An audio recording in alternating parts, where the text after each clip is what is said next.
Japan's fans continue to win an army of fans online, as they once again stayed behind to clean up the stadium, despite watching their side lose to Costa Rica. That's amazing.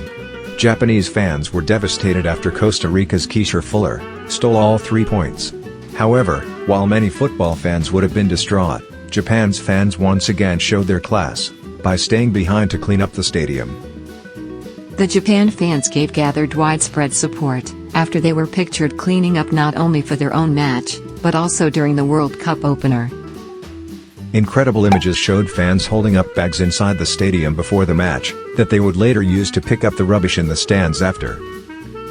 Their late heartbreak in Qatar throws Group E wide open, but despite fans pouring out the stadium, Japan's fans stuck around.